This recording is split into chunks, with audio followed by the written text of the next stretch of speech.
Has God ever slid into your DMs? I know I've received a direct message from God. Let's reminisce. So in 2018, a friend from high school invited me to watch the Champions League finals between Real Madrid and Liverpool at AT&T Stadium. My friend had some connections. So I was very excited. I had never been to AT&T Stadium and just really looking forward to it. So we get to AT&T Stadium, get to watch the game. It's a great game. Madrid won.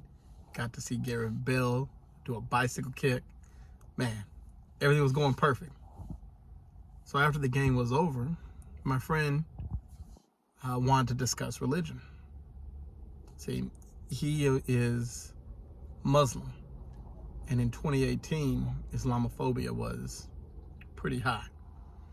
And I have been using my social media platform to defend Islam, even though I'm a Christian.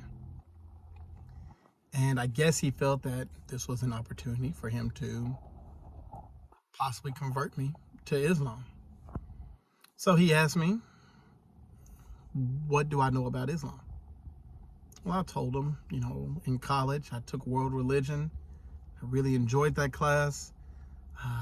We got to worship with different religions. Got to attend a Jewish synagogue. Got to go worship with Hindus and also with some Muslims. And I told him one thing that I really appreciated about Islam was that, from what I was told, there was a way for Christians to still make it into heaven in Islam. See, what it was explained to me was that in Islam there were levels to heaven, and that by being a good person you were still able to enter into one of the levels. Now, in order to get to the highest level, you of course had to be Islam, but there was still a way for a good person to make it into heaven. And so he looked at me with a puzzled look on his face. And he said, well, James, that's not what we believe. So I said, okay, well, what do you believe? Explain it to me. So he said, let me put it to you like this. Imagine there's a party tonight. And I give you the address, and I write down the directions for you. And I write down every direction, turn by turn, how to get to this party. And you take those directions and you follow them to a T. You make every turn when you're supposed to. You do everything that you're supposed to do. But when you arrive, there's no party. Because I gave you directions to the wrong address. Now, even though you did everything that was right, you will not get to attend the party. And he said, that's how we view other religions. They may be following the directions exactly as they are told, but they won't end up being allowed to go to the party because they went to the wrong address or they followed the directions of the wrong person. I said, wow, well, I never thought of it that way. So I was like, man, no one ever really put it to me like that, and sort of took me by surprise. We had a little bit more small talk and everything. He said he'd love to share with me more about Islam, and I said, hey, I'm open to, discuss other religions. I always think that that's very interesting. I told him I had to go. So, hop in the car, and like I said, I've never been to AT&T Stadium before, so I'm not really familiar with the area. So, take my phone out, I asked Siri to get me home. Siri tells me, take a right onto this road, stay straight for 3 miles, and then turn right onto this road. Seemed pretty simple. So I'm on the road, and not even a quarter of a mile into my journey, and my path is blocked. They're doing construction. And Siri still wants me to keep straight, but I can't. Now, I don't like being lost. I don't like not knowing where I'm going. So I panic and I turn left. I don't have any other choices. I mean, well, I had a choice, left or right. I turn left and I'm waiting to hear from, my GPS. I don't know what to do. So I hear my GPS say, rerouting. And it says, at the next light, turn right. So, okay, I turn right. And it says, in, one of those, 1,000 feet, turn right. And I go to turn right, but that path is blocked too because of construction. So I have no choice and I keep straight. And then it says rerouting. And it says in a quarter of a mile, merge onto the freeway. So merge onto 30. Now, I'm not really familiar with Interstate 30, and really driven on it, but at least I'm on a freeway. Feeling a little bit more comfortable now. So I merge and I get in the middle lane. And then it tells me, take the exit for a 360. I mean, I'm in the middle lane. I'm going 65 miles an hour. I missed the exit. So here I am again. Okay, I'm on 30. Great. I missed the exit. But I'm still on freeway. So I hear the GPS again say, rerouting. And then it says, in 2 miles, take the exit for Loop 12. I don't like Loop 12. So when it came time for me to take the exit, and it kept reminding me, in a quarter of a mile, take the exit for Loop 12. Take the exit. Use the right lane. Take the exit. I ignored it. I do not want to travel on Loop 12.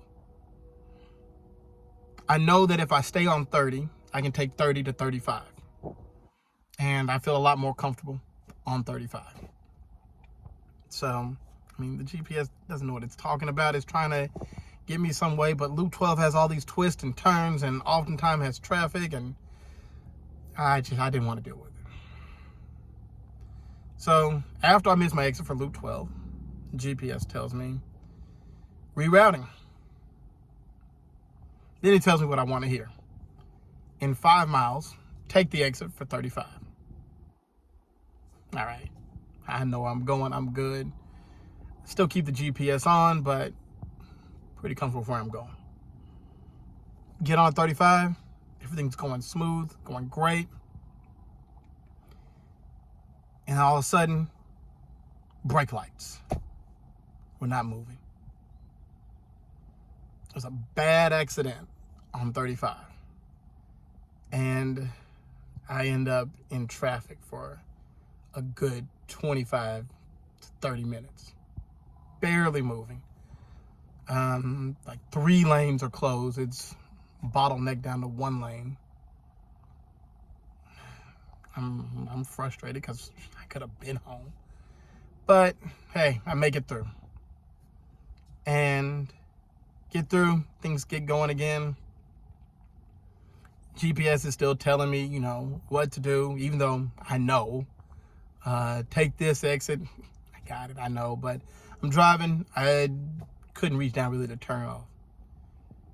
And as I pull up at my house, the GPS tells me, you've arrived at your destination. And almost like a wave, it hit me that God was talking to me that whole time.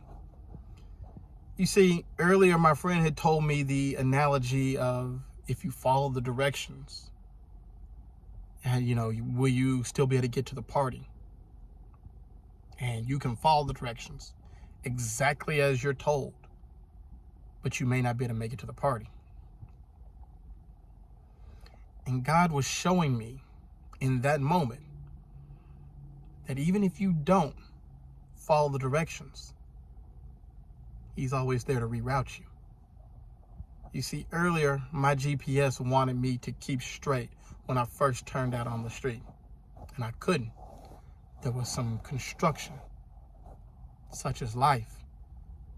Sometimes we know the path that we're supposed to take, but something comes up beyond our control. There's some construction that happens in our life, some things, some obstacles, some things that block a path that we either know we're supposed to take or we think we know we're supposed to take. And we have to take a different path.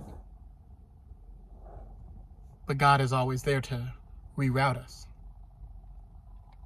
Sometimes we're on a freeway, we're moving fast, things are going great. And God tells us to, hey, take this exit, but we're moving too fast. We can't take the exit. We don't have time to apply for that job, or we don't have time to talk to that person. And we pass by an opportunity.